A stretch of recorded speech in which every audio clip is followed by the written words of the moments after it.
یہ کشمیر میں ہونے والے ظلم و ستم کے حوالے سے نظم لکھی گئی ہے۔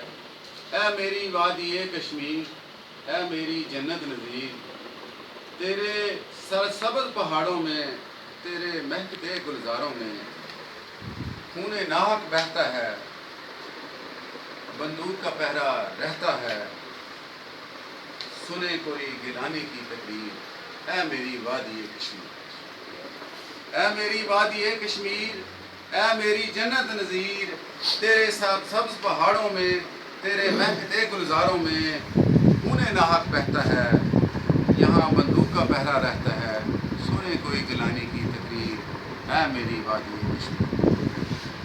دنیا کی بند نگاہوں نے ظلم کی کھلی راہوں سے دیکھی نہیں تیری تصویر، اے میری وادی کشمیر۔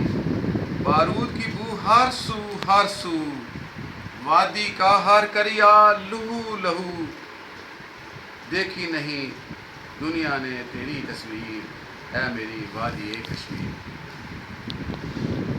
ایک ہے ہم اور ہمارا ایمان، ایک ہے ہم اور ہمارا ایمان، ظلم کا سجے گا نہ اب میدان، جاگ پڑا ہے میرا ہر ایک جوان، مٹا دے گا انڈیا تیرا نشان، کشمیر بنے گا پاکستان، کٹ جائے گی ظلم کی زنجیر، اے میری وادی کشمیر۔